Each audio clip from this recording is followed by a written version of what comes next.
Hello Buddhas! Today we are going to be talking about how you can easily work on your shadow.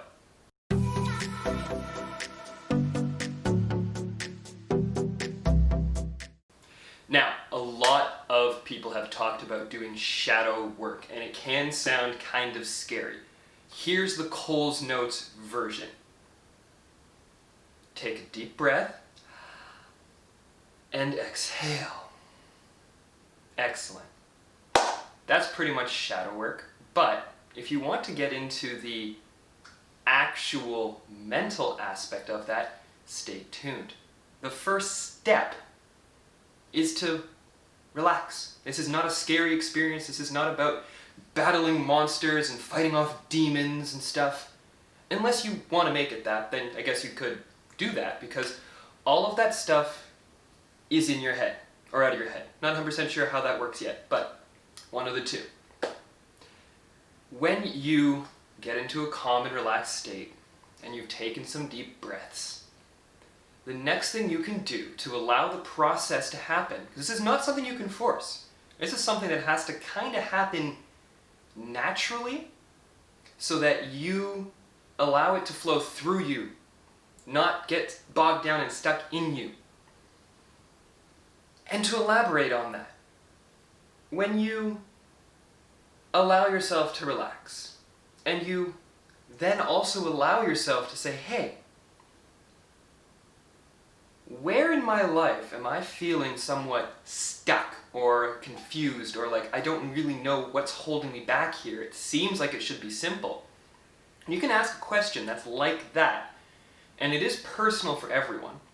But if you can ask, hey, why am I having such a challenging time increasing my income? Or why am I having such a challenging time finding that life partner, etc.? These are two things that I'm currently working on. And I have been doing an immense amount of shadow work with.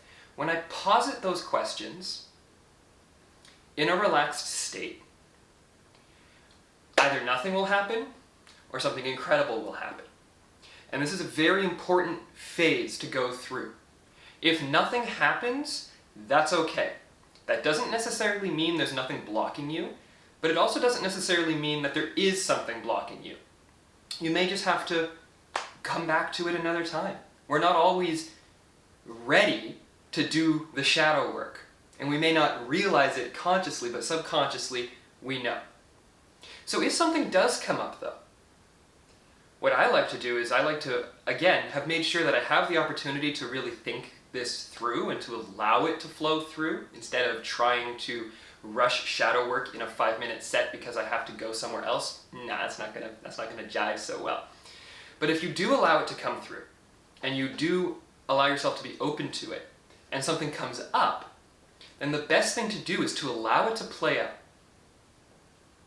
And allow that to happen the best that you remember it, and then to think about what happened,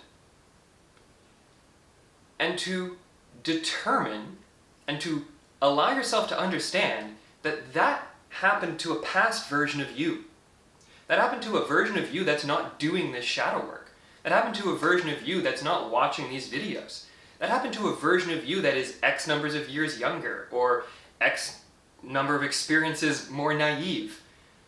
You were learning, and everything that happens to you, regardless of how terrible, and I know there can be some terrible things out there, but everything that has happened to you has made you into the person you are now. And that's an extremely powerful thing to accept and to acknowledge, and to straight up throw in the face of that past memory. Be like, look, Billy, you were mean to me as a kid. You did something I didn't like. You were bullying me. But now that I'm an adult, I don't have to let that define me. Or heck, even I'm a year older or whatever. You don't have to be an adult to start on shadow work. I wish I had been younger when I started. You can like, that doesn't jive with me anymore. This is how I feel about myself, and screw you. Go away. That's pretty much it, folks. Shadow work is not about reliving all the gross minutiae of something terrible in your life and just constantly replaying it. That's torturing yourself. That's anchoring yourself to the past. But if you feel drawn to go into the past in order to consider shadow work, because you don't have to do this. But I have found it extremely beneficial, and a lot of others have as well.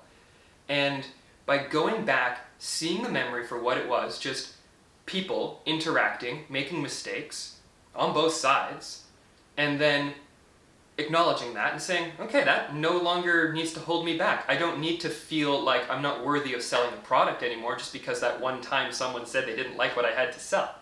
Like, that no longer needs to define the new me. The new me does enjoy selling and has value to give and is energetic, etc. You can redefine all of that.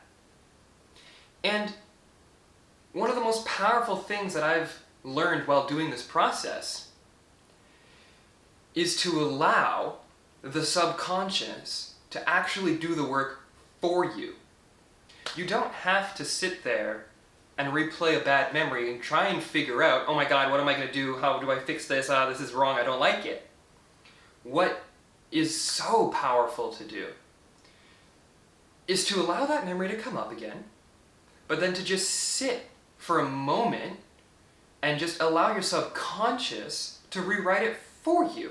You got the best director in the entire planet stuck in your brain at all times, or out of your brain. Again, not 100% sure how that works.